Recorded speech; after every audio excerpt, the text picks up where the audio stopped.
Women have the power to transform this world. We can end crime and violence if we all agree to do one thing: share. Let's share our wisdom, share our time, share our talents, share our finances, but most of all, let's share our love. This is the female solution. Father, forgive us. Can you have mercy? Please have mercy on us. Please have mercy on us. We repent of our sins, won't do it again. Deliver us from this evil, chosen people. Please have mercy on us. Have mercy on us. We repent of our sin, won't do it again. Deliver us from this evil, chosen people.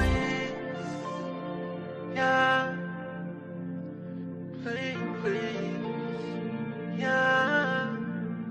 Forgive us, fight for us, forgive us. Chosen people. Well, hello, everyone, and welcome to Mercy Seat. I am your host, YuNiYAH, and always it is such a pleasure to be here.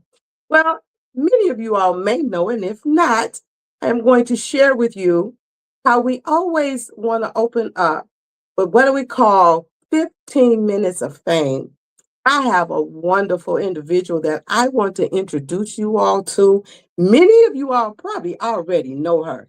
I mean, this young lady, she's very spontaneous. She's very active. She is the one that actually is the reason why I'm here. I was on her show.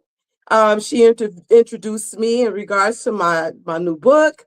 And right after that, here we go. I'm having my own show. So, ladies and gentlemen, I don't want you to have to wait any longer.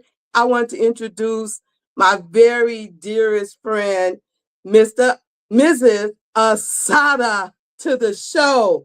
Hello there, sweetie pie. Come on in. What's going on, girl? Whoop, Wait, hold up.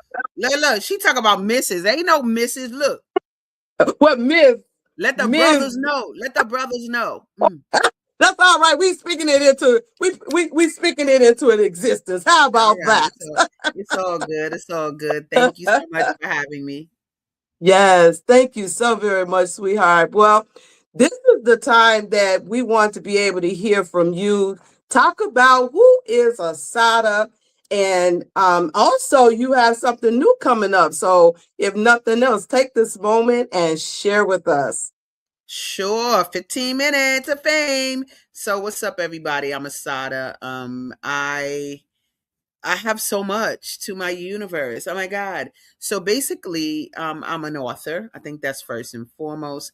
Of 3 books, I've written a book. My first book was called Beating Black Kids, which is a book about not beating kids to discipline them. And so this book makes me feel like the Beyonce of anti-corporal punishment world.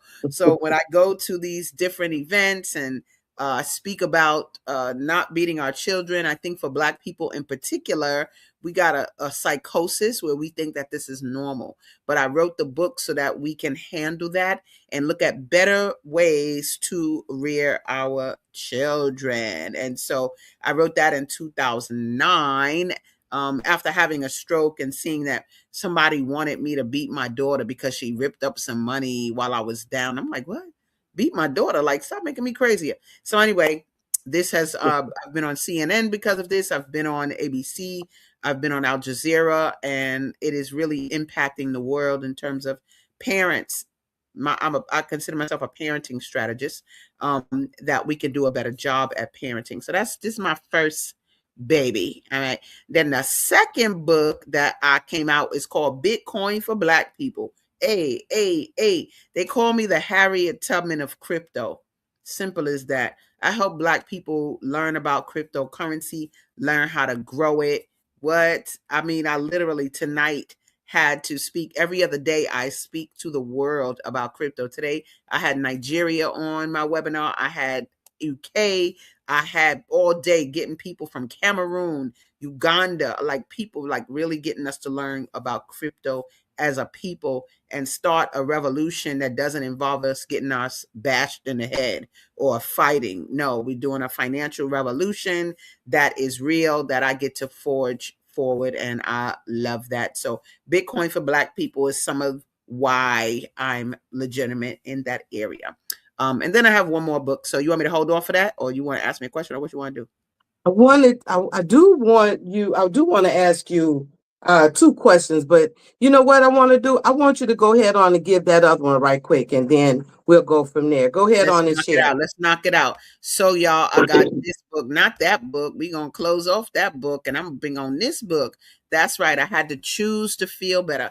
So, Mm. I had a stroke in 2024. I'm going to stop writing books after strokes. Like, we're not going to have a stroke and then write a book. Like, that don't need to be the precursor to me writing a book. So, that's the last one, right? But I wrote this book because the healing process needed to be chronicled, and I needed for people to understand what I did spiritually, mentally, and physically to heal myself after having that stroke. So that's the last book that I wrote. Amazing. And I want to Mm-hmm. kind of go backwards, right? Yeah. And the Mm-hmm. reason why I want to kind of go backwards is I had to choose to feel better. Now let me tell you the dynamics of that part. And it's called choice. Mm-hmm. And many of us have to realize that choice is important, right?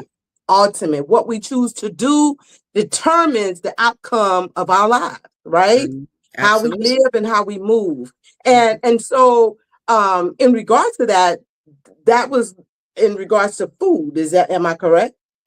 A few things. So when you get to my book is I had to choose to feel better is made up of 3 sections: spirit, mind, and body. All And right. so I go through spiritually what had to happen, my listening to the creator, my getting little keys as I'm waking up from sleep, all these different things spiritually that I had to go through. Then I go through the mental, because you go through a lot of things. Like I went through feeling very alone, like people weren't checking on me and blah, blah, blah. And you just go through a lot of mental tricks when you are healing, listening to my body, wondering why is this happening and all of that. And then I go through the body where I do define, what did I eat?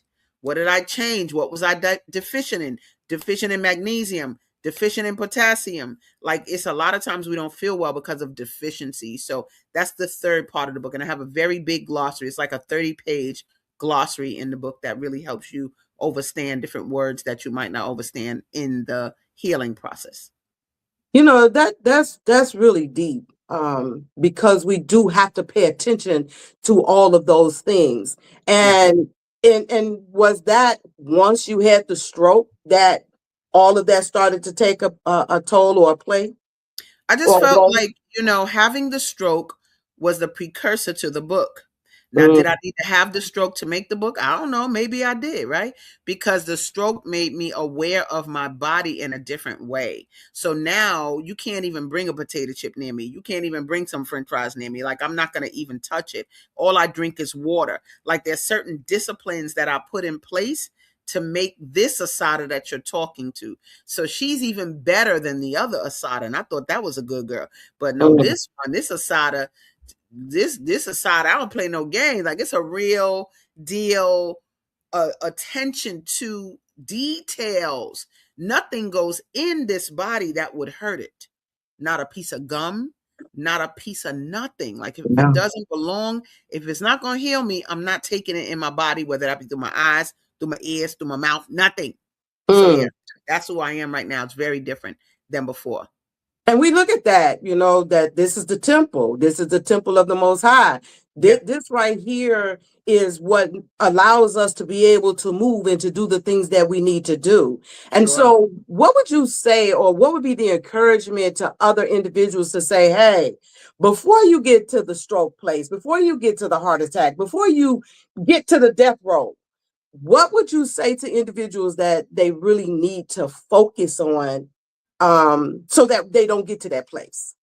I think it's an issue around caring for yourself and Mm, caring for yourself enough that you don't allow not only food to poison you, but people to poison you. yes, We keep a lot yes. of poisonous relationships for reasons of nonsense. Like nobody gets permission to have my space or to breathe my air if they are not good for me. I'm not going to give you a benefit of a doubt. I'm not playing with you. Like if you're not good for me, you don't get no permission slip. Actually, I dry erase you. Not the That's good. erasing on the board where you erase and you see a little bit left. No, I dry erase you. That's with the alcohol where you don't see no remnants left. And so I remove you from my universe to that degree so that there's no toxicity coming off of you with your problems and you're making me coming to help me with the intention to destroy me. No, we're not doing any of that. So I eat well, I take care of myself, I do my Scientology courses, I keep myself spiritually uplifted, and I just do things to better bodies, to better everybody that I touch. And you know what? The one thing that I really like love about you is that it's almost like a militant, no nonsense type thing, very direct. But in the curve, I'm gonna let you know I do love you. You know what I'm saying? Much love, much toodles. But that right there, there's gonna be a we're gonna cut that out. You know, Yeah, before we even go any further, we're gonna cut that nonsense out, sure, sure. right? Zero And all of tolerance. that brought you to this place, though, right? Sure, because I'm not really into mediocrity. I don't do Mm, mediocrity. I'm not yeah, interested. I'm not interested in CP time. I'm not interested in anything that doesn't make us excellent. I'm into excellence. So my thing is just be excellent. You cannot be the descendants of kings and queens and you mediocre. What is you mm, talking about? You're not fulfilling what the legacy is of the royalty. We ran the world. You don't run the world on CP time. You don't run the world with some low income. No, it's just about abundance, affluence, and happiness. I believe in happiness. Everything I yes. do gotta bring me happiness. And That so if that's a person that's doesn't key. bring me happiness, I'm not interested in doing that. I'm not interested. You can talk to somebody else, but we're not gonna be fake with the head wrap. If I'm gonna wear the head, if I'm gonna wear the crown, baby, I You're gotta gonna act the wear. crown. I gotta act the crown. Got you. Mm. And Yeah, and so I do want to touch on the other things as well, before we end. And sure. that is not only you have the Bitcoin, and then you have the other book that you were talking about. So Yeah. if you can kind of elaborate on both of those things, cut into the one Sure. and bring us into the other. Hold on, let Um, me show you. Don't play with me. Look, don't they play call with me the Harriet Tubman of crypto. You feel me, y'all? The yes, yes. Harriet Tubman of crypto. That means I emancipate people with cryptocurrency. This is a new money that has been out here for 15 years. You even hear the president of the United States talk about it, but they talk about what they do. My thing is to teach you what you can do and have your own power, decentralized finance. So I literally speak all week long, Monday, Wednesday, Friday, and Sundays. I'm always doing some talk about crypto. And it's the basics. It's not no jargon. It's so that you better understand what it is. Because if you don't understand what it is, you're going to get got. There's no wealth in the future if you don't have crypto. So I need to teach that to our people so we can really excel and not be scared of it. It ain't no scam. It's just currency. It's the people and what they do with it that make it a scamalicious. But it itself is not a scam. But come get to learn the difference. You can see me all the time. Find me on social media. Be like, what's that link? I don't be giving out the link only to the worthy. That's all I do. So there's the days right there. You find me and then I'll get you there. Gotcha. And tell Yeah. us a little bit about your other book. So we talking about Bitcoin for Black people. Uh, I had to choose to feel better and beating Black kids. Which one you want to know about? Well, you know what? The beating Black kids, you kind of elaborated on that. So I just like to touch because, would you say in regards to the one with the beating Black kids, would Mhm. you say in regards to that more of that there's a difference between beating and discipline? No, ma'am. So here's the Okay. deal. Discipline comes from the Latin root disciplina. That means to teach. like the disciples, disciplina, right? Discipline. Jesus didn't beat them. He taught them. You feel me? So discipline has nothing to do with beating. That comes from being a slave. And that's how they defined that process so that we would fall for the okie doke. So if I'm going to discipline my child, first of all, why you want to discipline children? They're not doing nothing. They're to be disciplined. They're just growing. But what is your aptitude? I say raise your skills and not your hands to discipline children, to teach them, right? So that's what I get into. We're going to not act like beating and hitting and smacking and popping is not the same thing. They're all pain to the body. And when you bring pain to the body, cells die away. It's just different gradients of pain. So the memory of the cells, when you hit it and the toxicity from that is the problem. The regulatory part of the brain is the part of the brain that deteriorates when there's toxic stress in the body. But it's also the part of the brain that regulates and make decisions in times of adversity. So guess what? We don't have good regulatory equipment in our brains. That's why the community look like that. So my thing is, hey, y'all, let's do something different. Let's raise our skills and not our hands to rear them, to discipline them so that they can have the skills they need to run the world. They can't run the world with no regulatory equipment. It's too crazy. So anyway, that's where I come in and I teach. I do thank you, Assata.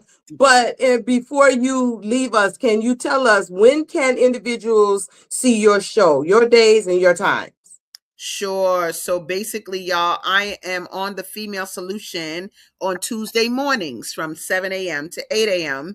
And this week is the final show for Gathering of the Griots, where I interviewed authors for the Soulful Chicago Book Fair. But I have so much in store about me.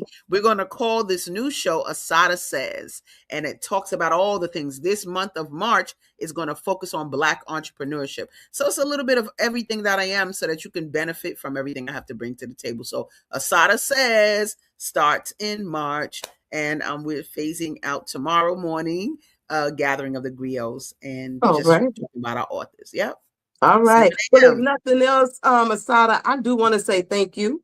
Thank you for interviewing me and allowing me to be on your show, which brings me to this place of being able to have a show and being able to share. So I really, really, truly do appreciate that. As you all see, this is Assata on Tuesday, 7 a.m. You're able to catch her. We're going to go into break, and I'm going to bring Assata. I believe this is your new commercial for your show. We're going to go into that, and then we'll be right back. Cool. Great day. It's your girl Assata here to introduce a new Female Solution show called Assata Says. That's right. Every month we're going to talk about everything I am, from cryptocurrency and financial security to good health and parenting strategies. Come on and talk with me every Tuesday morning from 7 a.m. to 8 a.m. And let's do that thing the way Assata says it should be done. See you then. Peace, right here on the Female Solution. Well, welcome back. It has been a pleasure. Every beginning of my show, we like to start it off with the 15 minutes of fame. So for the next few shows, you're going to be seeing a different host that you can find right here at the Female Solution Network. You can come on, you can go to femalesolution.com, and you can see all of the different hosts that is here on the platform. And you can see some of the shows they have done. You can see, when they're going to be hosting their next shows. But any information, you can go right there, thefemalesolution.com. Again, I am YuNiYAH E, and this is Mercy Seat. And I am here every second and fourth Monday at 7 p.m. And it's always such a pleasure. But we have a great show for you on today. So I'm going to be getting ready to bring my guest in. And we're going to be talking, this is actually the third episode, not the third episode, but the third part 3, should I say it like that? Part 3, we're talking about, is it about the blood? It's about the blood, or is it not? Is it not about the blood? I'm gonna get it one way or another. I done messed up my whole show, but that's okay. The whole title of it. But we're gonna go ahead on. I want to get ready to bring my guest in.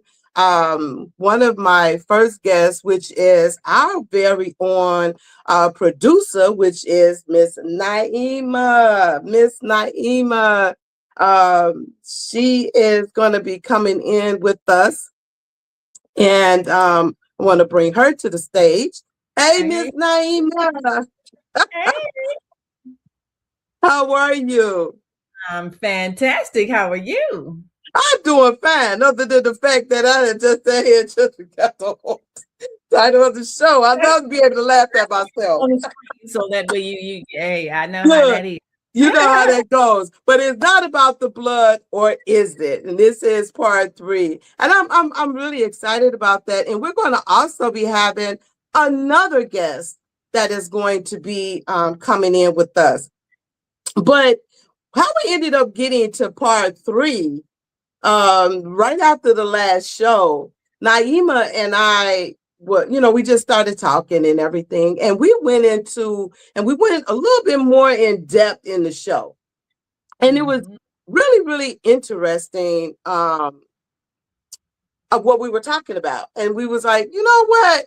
I'm gonna do a part 3 on this. We're gonna take this a little further because this is interesting. So what we ended up talking about, even from the last show, is about family, right? Do we accept things because it's family? Do we agree because it's family? Or do we allow ourselves to be straightforward and nip it in the bud?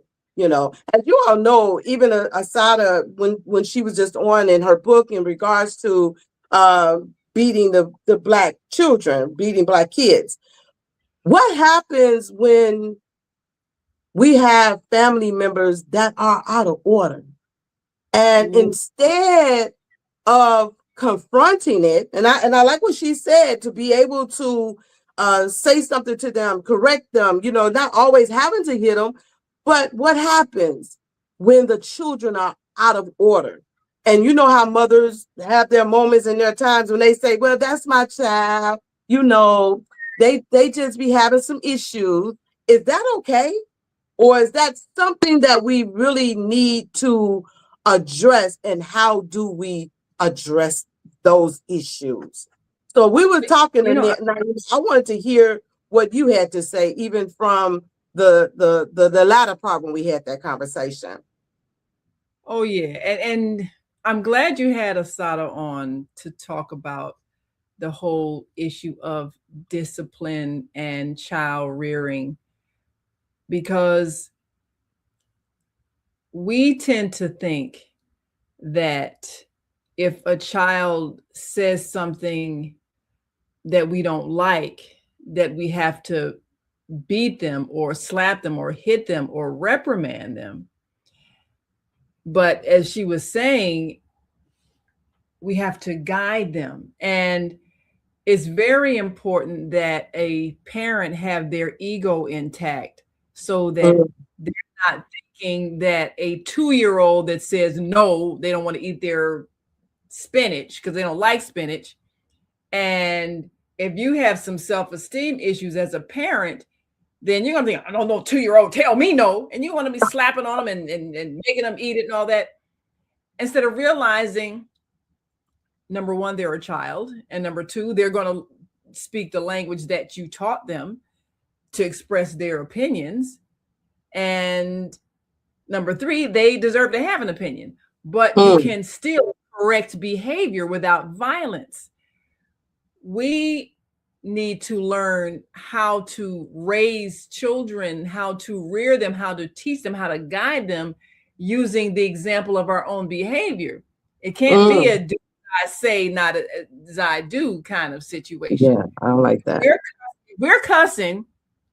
How does it look if we're going to slap a child who's learning language and they're going to repeat everything we say because we're teaching language? So we're saying words that the society has decided are vulgar and profane. And then when they repeat it, we want to hit them. Don't be cussing at me. Well, right. I say the words you said. Learned behavior. Yes. Learned behavior. Right. Behavior. So we have to model the behavior we want them to have, and then know how to gently redirect them when they misbehave. So this whole thing of teaching children, we have to change the way we think, because we have come out of a conditioning that came out of slavery and Gotcha. beating someone into submission and beating someone. They didn't get a worse beating from the master. You know, white people who made us believe that they had authority over us. No one has authority over you. There's only one authority, as we know. There's the creator of the universe. That's the only authority that exists in the universe. Everyone else is just here experiencing life, but no one has authority unless you give it to them. And we give our authority over to people who aren't worthy of it. So authority means trust. When children trust you because you aren't causing them physical harm, then they will listen, and they will model the behavior that you show them. They're watching all the time. If we're in the household, they're seeing how we talk to each other. They're seeing how we treat each other. They're going to mimic what they see because they're learning how to be a human being in this environment and how you treat other human beings. So you can't expect, if you got a household where people argue and fight and cuss each other out, to have a child that's not going to do that same thing. They're going to take that behavior out of your house and take it into the world because that's what they learn. So this is a challenge for us to change the way we think in terms of how you actually create the behavior of a child. We keep thinking it's force and fear, and it isn't. So that's the biggest step. Well, I would like soon to bring on, this is so interesting. So I want to bring in Mr. Tony Wilkins, which is my son, my youngest son. I'm going to bring him to the stage. And one of the reasons to have is because I was that mama that disciplined. And grand evening to you, my love, grand evening. I was that mother that disciplined. And so I would like to, peace and love to you too, Jeremiah 9. I would like to hear from him and allow him to have that opportunity. I think we lost him. Did we lose him? Yeah, I think we lost him. He'll be back. We'll try and get him back. But we're going to talk about how that may have done from a child's perspective, right? So it's always good. We have another one still getting the hang, still to this day, to keep us in fear, the recent Georgia incident. Yeah, there was I guess, lynching that happened. And, you know, fear is so much a part of our society that it should not come from parents whom you trust.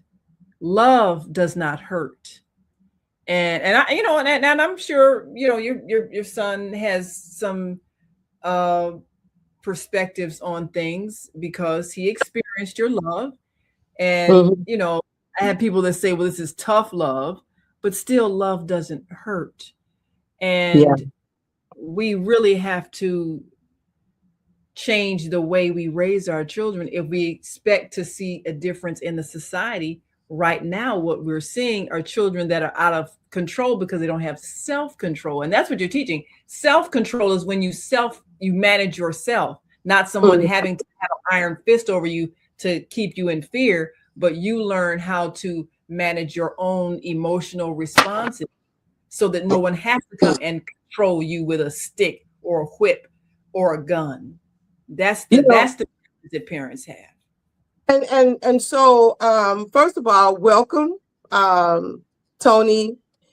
So glad to have you. And one of the things and what we're talking about tonight, but it just so kind of geared over into even this part of it in regards to discipline. Because I truly believe that a lot of discipline and a lot of decisions that are made in families is because there's no structure. And so we protect the wrong. We allow the okay, or the slap on the hand, or the, slap on the wrist is what they say. So you, being a child that was raised in discipline, what would you like to share with everyone in regards to what has been said? I was definitely raised disciplined. Now, how everybody doing? But Wonderful. me having children, 6 children, and we having this conversation. I tell my kids all the time,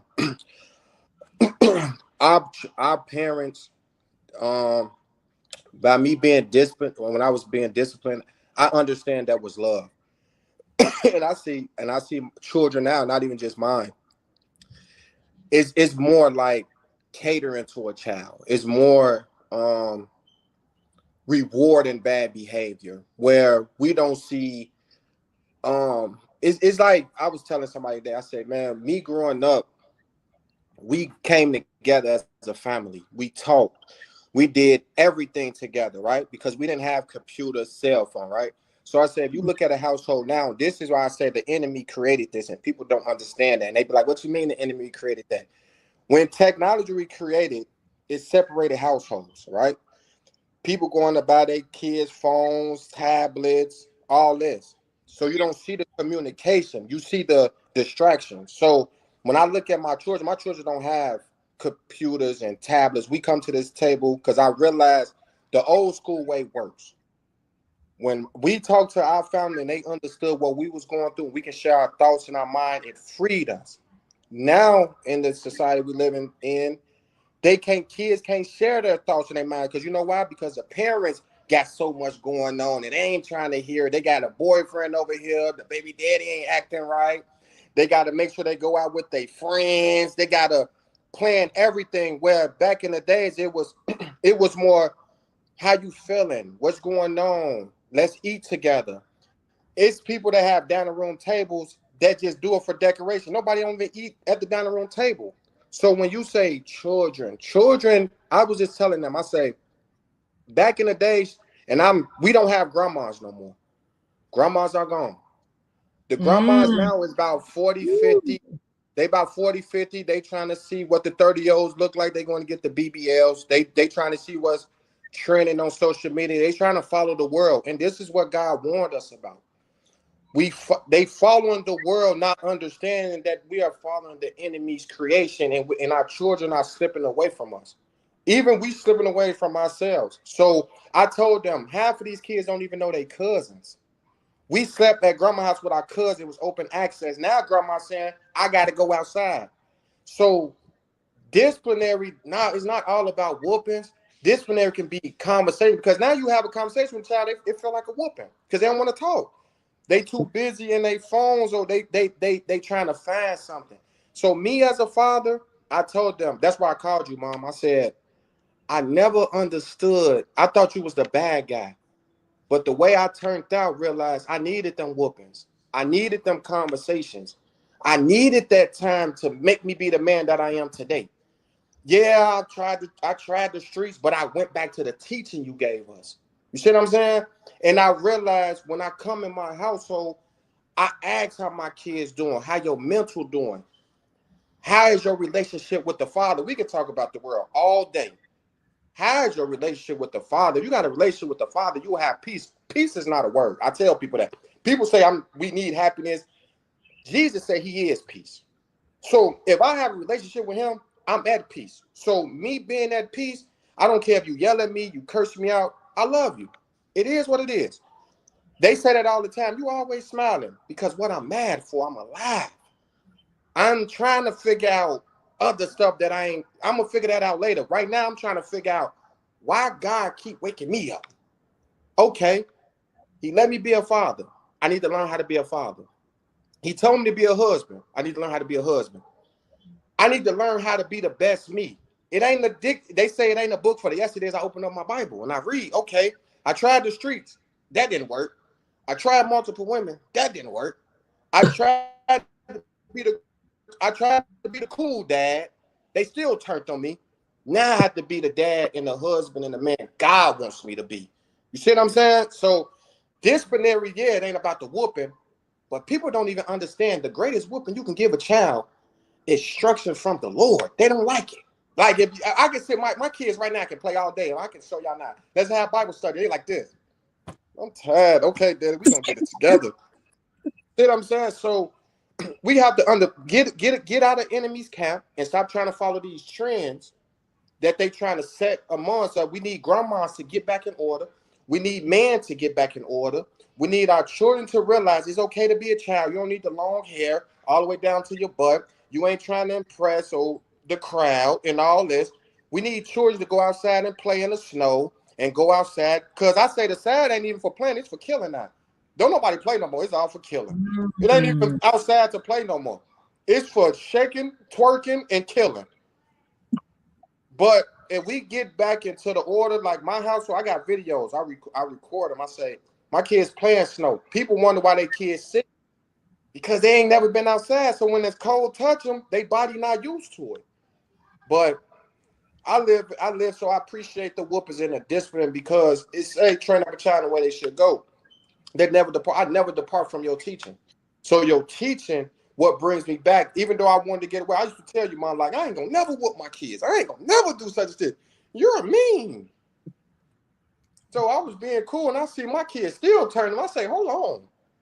So I use your saying, hate me now to love me later. And they love me. They hate sometimes that I do, but my kids love and they do it because they know I love them. I even have a question, Tony. Yeah, I got a question. And I will never, disagree with a person. If they said they needed a beating, I'm going to allow that thought because that's your thought. But when you were raising your children and you decided you were not going to hit them, and then you changed your mind, what incident or incidences made you change your mind? That's the first question. The second question, what methods were you using to correct behavior before you chose to resort to hitting? So hitting, when y'all say hitting, I'm not like a big hitter. I have girls. I have one boy. Now I'm on him. But my girls, I let their moms kind of physically do things like that. My method is more so, I'm more so of a teacher. And my kids know, like, he talk a lot. Like, I'm more, let's correct the issue. Now, I'm not a type of parent that I want to talk when I'm tired of y'all. A lot of people do things when they tired. And that's when it comes to beating. Good point. That's in the right mood. If you don't have patience, you can't really speak well because you're angry or tired. Yeah. So I'm more I pay attention to mine. I pay attention to what they like. I asked my daughter, I say, what motivates you when you wake up? And she had nothing to say. I said, okay, we need to fix that. So I'm more okay, why didn't you do what I told you to do? Okay, we need to fix that. Because I need you to move to the sound of my drum. I need to let you know that I am father, that I am the man of the household. So I need you to move. And then when don't move, my wife's corrected. It's like we won. I'm saying? She corrected. But I'm not gonna sit here and lie and say I'm the beater or I'm the whooper. I don't know. When I do see my kids if they do get spanked, I ask my wife, can I go down the street or something? I can't see my girls, but my son is like, yeah, I'm kind of whole different story. Yeah, it's like a whole different story because I'm raising a young man, but I'm just more of a talker. I'm patient. I understand what we going against. We going against not only the society of them going outside, but we are going against social media. Even in relationships, like people are competing against social media. Our kids things pop up on our phone. Have anything ever popped up in your phone that you thought about and it just popped up on your phone? You was like, dang, how did that happen? That's how dangerous it is. So we are dealing with that. So every day and every second I am a father. And some people are sometimes parents. And that's why they have to beat their kids because they frustrated, they tired of society. I'm not beating my kids. I'm not tired of society. I'm not none of that. So I'm patient enough to come talk, to understand what my kids going through, to have a relation. I have a relationship with my children. I'm not just a dad. I have a relationship with them. So I understand what they like, what they don't like. And I also tell my kids this: don't never let nobody tell y'all you're not going through nothing. Because show me in the Bible where it say the enemy only come attack you at a certain age. It doesn't. So the enemy can attack you even when you're a child, a baby. You don't know what people don't know what their kids going through because it's all about them. They feel You know like what? That's a very good point. That's a That's a very very, very, very good point. And right before, I do want to, because I have a lot of comments, so I do want to address the comments and everything. We're going to take a quick break, and then we're going to come back, and then we're going to close out on that. But I wanted to keep that. I do want to say shalom to Zipporah. Thank you for joining us. Again, I want to say grand evening to my husband. Hey, honey, want to say hello to you again. And we also have the female solution. I love the quote, "You don't run the world on CP time." Jeremiah 9, peace and love. Also, we have Eric. We did that one. And move around with Deborah. They learn from what they see. That is so facts. Again, hello, my love. And move around with Deborah. Speak, son. So she giving you all of the props. Peace, everybody. Peace to you, Sister Margaret. Family are the ones who need the most consistent boundaries. Boundaries are so very key, and those are facts. Address the issues quickly, firmly, and kindly. Though that's true. Children need to understand why they can't do or say a thing. That is so true. I that was something that I never said to my children. I never said to my children, just do what I tell you to do. We always had conversations about whatever before the discipline. I would ask them questions, what made you do what you've done? So we're going to take a quick commercial, and then we're going to be right back, and we're going to talk about what Tony stated, and then we're going to also continue on. All right. We will be right back as soon as we can. Peace and love. I'm Michelle Renee, host of Education Nation, live on the Female Solution Global Network every second and fourth Sunday from 12 p.m. to 1 p.m. The intention of Education Nation is to raise awareness about the literacy crisis and to offer information to combat the problem. The goal is to awaken an army of reading coaches and mentors. You will experience guests who are doing their part in the community to ensure youth in their circles are reading and thinking critically. I look forward to serving you in this capacity. Literacy is freedom, and Education Nation will offer information and strategies to help ensure our young people stay free. Okay, hello and welcome back again. This is Mercy Seed. I am your host, YuNiYAH E. I am here with Naima Latif, which is the executive producer of the Female Solution, and also with Mr. Tony Wilkins. And the title of the show today was, "It's not about the blood, or is it?" And this is our part 3.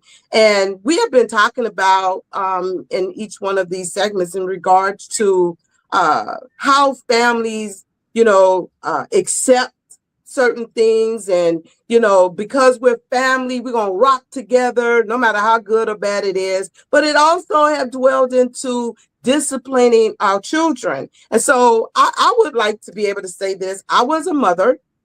As you see, this is my youngest. One of the youngest. It's like 12 of them. We have 12 children, but this is one of the youngest ones.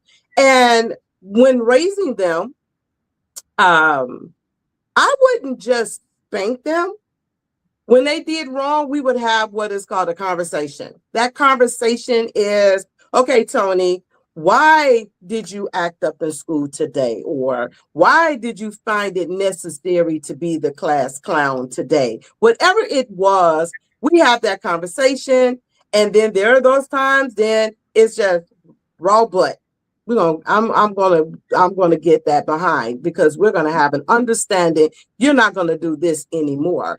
And being a single parent at the time, and at that time 3 boys by myself, honey, I prayed to the Most High to give me strength that I wouldn't allow my boys to be all over the place, and having a daughter.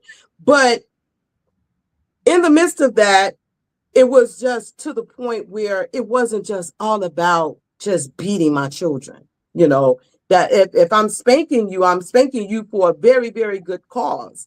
And it's good to be able to see. I will not. The word even says in regards to most people will not like to see this, and I should have pulled up the scripture, but he said, if you spare the rod, you spoil the child, right? If you don't discipline them, and it's not all about. Now, I know you said something too, Naeem, about using profanity. That's something I've never done with my children, and that's use profanity or talk to them, go sit your butt down, or I don't. That really cringes. I just tighten up inside hearing parents when they speak to their children in that manner.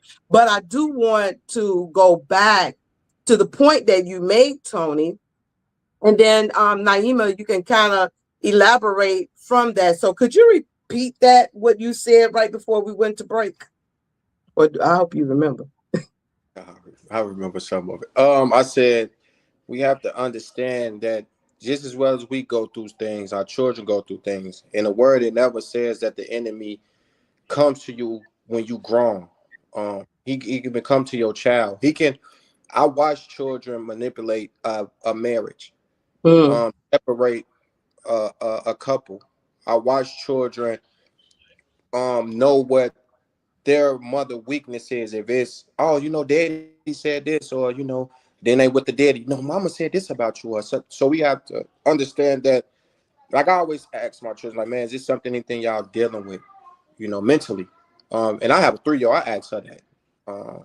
So my patience comes from, I understand when I was a child and I came out and I had therapy on it, things that I was going through and things that I was battling with. And this was very young, wanted to commit suicide and things like that. But me knowing that, I know that my kids might be going through something. They might be going through lustful desires, at a certain age. They might be thinking about getting high. They might be, we don't know. So my patience comes from understanding what I've been through and know how the enemy was playing with my mind to talk to my children and have a relationship with them on that aspect. And when you say, Tony, that was one of the things, even as you would do at this point in time, why it's so important to have family meetings. We would come together and we have family meetings. What's going on? What do you want? We do things together. Would you say that is something that is very fulfilling or helpful in regards to being able to have that interaction? Yeah, because if you talk to your child, you might have a child that dip their head down. So I teach my kids, hey, pick your head up. Look at me in my eyes when you talk. And start at home. Look at me when you're talking to me. No matter what I say to you, don't let it destroy you. That's critical. That is critical, because many times parents will verbally destroy a child. Yes. Break their spirit. And you said something also that was very key about the electronics and children not learning how to interact because they're always on their phone or their computer or on the TV. And so when you have families where people don't even talk to each other and the parents don't know what the child is going through because they don't have a conversation, that breaks down communication. So when something happens and the child makes a bad decision about doing something they shouldn't do, you didn't even know they were getting bullied, or they were trying to do drugs, or they were curious about sex, whatever was going on. If you never have a conversation, then you don't have a relationship that builds trust, and they can confide in you and tell you what they're going through so that you can help them. Now, I happen to be writing a book entitled Spare the Rod, Love the Child. And it gives guidelines on how to shape behavior without using physical force, which is spanking, beating, discipline, whatever you want to call it. But it's one thing to tell a parent don't hit, but if you don't tell them what else to do when the run wild, so you need the instructions on what to. Naima is freezing up. Oh dear. Uh-oh. That's okay. We're gonna keep it rolling. Because what you're saying is so dynamic. Yeah, keep going. So parents need to know how to go about correcting behavior.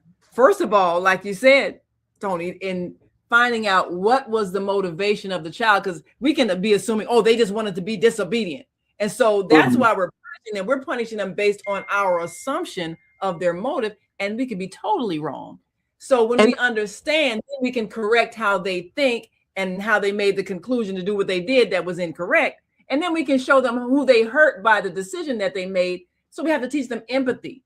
How are you making other people feel by what you did? I mean, I could spank you because you stole this child's ball, or I could help you understand that you made them feel bad because you stole their ball and you made them cry. So me hitting you is not going to give you that empathy. It might give you fear, but it's not going to give you understanding. And what I need for you to have is understanding as to why you don't do things that hurt people, because that's what will carry you through your life. Can I say this part? So hopefully I didn't freeze. I want to say this part. Can y'all hear me? Yeah. So I tell people, if you don't believe in the Bible, let's go to your science. From 0 to 5, the most important part of a child life is just like you go to school. They say your freshman year and your senior year. It's the most important, right? 0 to 5. Yeah. You're supposed to be the protector and the educator. So when your kids is learning outside of your education, you whooping your raising. This is what you get mad at. This is your teaching. You playing that music and I'm turning up. I tell people like this, I don't know what type of child, I'm gonna be honest with you. Let's be honest. When we listen to R. Kelly, do we get in the mode that we want to have sex? Okay, when we listen to that's what the music is for. That's what music for, is influence you, right? But you playing this, you thinking this child don't know or don't understand. Y'all kind of cut out. Oh, don't know or don't understand where this child 2 years old rapping these songs, right? But they not rapping your teaching. They not rapping what you're trying to teach them. Like I tell people, before you hand a child something, first get their mind. Like, this is the law. This is my order. Let's see if you can follow this first. Without you following, how can you give them something else? So now, let's be honest. They say this, do sin feel good? It does. Sin feels good. That don't mean it is good. So, seeing a woman at your wife, turning up, that feel good for the moment. But let's get back to what's supposed to happen in your life. And this is what people don't understand. They want to put so much on their children. I don't. Obey my teaching first. Like me, I have friends. I know how my friends is. I don't let my kids go around my friends right now. They're not ready for that. You see what I'm saying?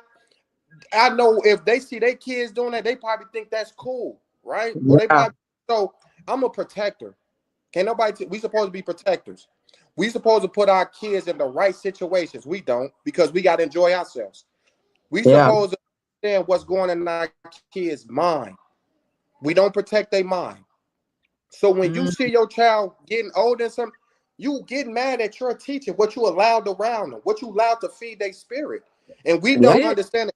And that's why I made mistakes at. Like my son, I used to tell him all the time, I can't wait till you get off. I want you to have all the girls. I want you to see, I was young and dumb. So it was like, I want you to blah with this and my friends around, but I never allowed my friends to curse around my kids. I don't even play that type of game.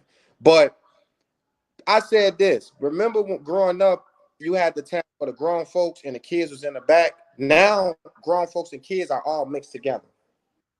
right? You know what? Before this right here, you said something that's very, very key, and I really want to do this as time is winding down, and this is a very good conversation. This is something that I find, and that is parents putting their children in their conversations or questioning their children about something that's going on, whether it's your relationships or whatever it is. That right there is like a straight up no. Children have no business making adult decisions. That should not be. If something is going on between the couple, you don't bring up, well, didn't your mama say that? Well, didn't your daddy do that? And did it? That should never happen. Children should be able to be children. There should never be a time where you should be arguing in front of your children. I never argue in front of my children. Whatever it is that is going on, that is something that is set aside. You all should handle that without hollering and screaming and cursing or using profanity, towards one another. So that was something that you said, Tony, that was very key. And children have the answers for everything. And a whole lot of mothers are now asking their children, what should they do? How do you ask your child, what should you do? Should I stay with him or should I leave? Do you like him? Did he? It's just so amazing to me, the responsibility that parents are putting on their children or exposing their children to. It is nothing like back in the day. Or talking about the other spouse in front of the child, which is horrifying. You should never do that. Yeah, facts. Yeah. So we laugh right now so people don't think, oh, he's just talking. I have a 3-year-old in there. And I have another young baby in there. Not one time they came up here. I didn't have to whoop her. I didn't have to yell. They understand daddy is on a call. Daddy is doing something. This all communication, right? But how do I get there?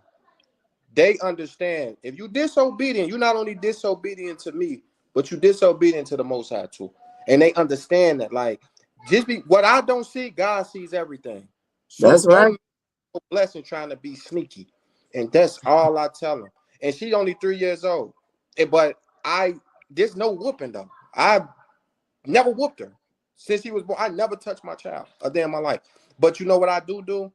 I talk to him. And like my mama, like she didn't say she did whatever. She didn't have to whoop us. She just look at us like, and you understood. But if somebody said in the comments, it's the patience, it's the kind, it's the love that I show every day. And it's not, I'm irritated or I need a break. It's, I love y'all. And that's how they just respect that. So that's. Did you want to put in the comments? I guess some people were responding. I'm going to go into the comments. Let me see here. The shepherd guided the sheep with the rod. He did not beat the sheep with the rod. Proverbs 22:6, train up a child in the way he should go, and when he is old, he will not depart from it. We have, Miss Daily Eye, smacking an adult for a good cause sounds insane. So does hitting a child for a good cause? Okay, I think that was that. Proverbs 13:24, spare the rod, spoil the child. I did not say spare. Okay, let's spare the rod, spoil the child. Solomon said that. I don't know him. Christ never said that. Let's be Christ-like. And so he struck some nerves on 24. He that spared his rod hated his son. That's the one I was looking for. He that spared his rod hated his son, but he that loveth him chasteneth him betimes. Someone said 12 children, that's a blessing. Children need to understand why they can't do or say things. I think we're going into the other comments. Yeah, we are. So when it comes down to it, me as a mom, I thank the Father that I was able to. I'm not gonna say I didn't discipline my children because I did. You should address that comment though. Which one, babe? The one that says Solomon said that, not no, when it's like hitting an adult, then why would you? And that's what we meant. It's like a comparing an adult to a child. But they're still a human being, though. At what point? Oh, here you go. You're saying smacking an adult for a good cause sounds insane. So does hitting a child for a good cause? It seemed like something else was probably supposed to Yeah, I come think it's behind supposed to. that. I So You guess know, let me. you, you know you're gonna have to do a part 4 now because you done started something. No, no, they are human. No, I'm gonna relate to that because that's something that I separate. yeah. I separate myself from my child. They are human beings. We human beings too. So at the end of the day, I'm not gonna compare a child disobedient to a grown-up disobedient. That's not, we're not even equal on a certain thing. So basically you saying at the end of the day, if your child come to you Okay. and you see your, go ahead. I'm so Go sorry, ahead. but we're coming to a close. So just like you said, Naima, we're gonna have to do a part 4 of this. You know what? What I'm gonna do is, because it went way out of, it's not about the blood, or is it? But I don't know. I guess we'll just keep it at that title, and we'll talk about. No, I don't know. We'll see. But Well, you know, yeah. it's something that we're gonna come back, because this is a very hot topic. Look, Yeah. this is Mercy Seed. I'm YuNiYAH, and like, subscribe, the Female Solution. Go to thefemalesolution.com. You can like, you can use and subscribe. Tony, would you be willing to come back with us? We maybe can even get somebody else to come on. And this is not about debating, arguing, or hurting. Huh? Let's get Say 2 that again. pro, discipline, and 2 con.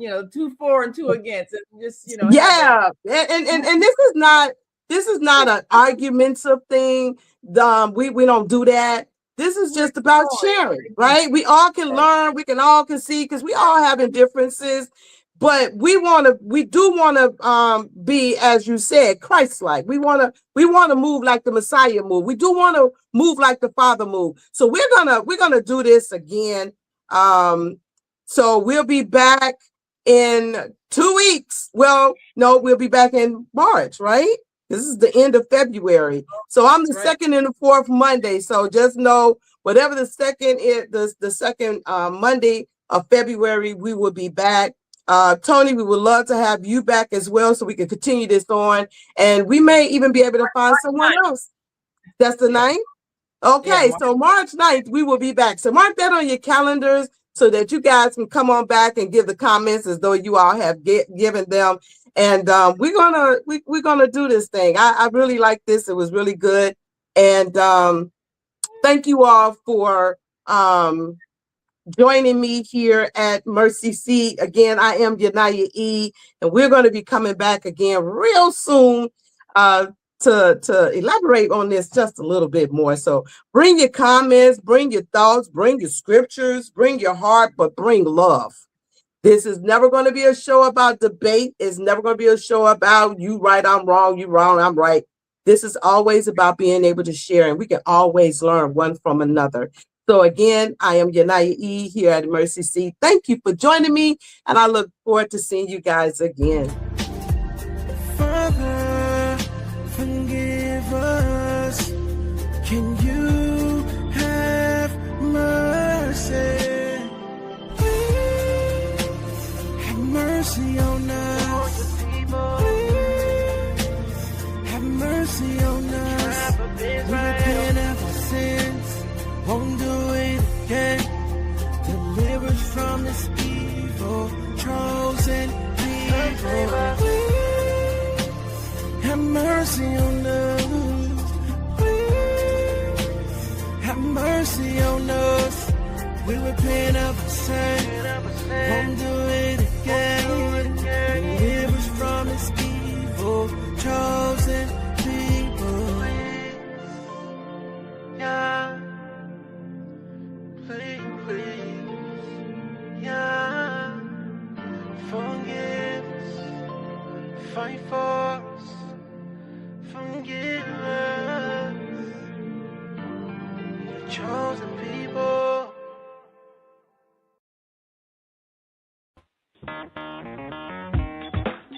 Women have the power to transform this world. We can end crime and violence if we all agree to do one thing: share. Let's share our wisdom, share our time, share our talents, share our finances, But most of all, let's share our love. This is the Female Solution.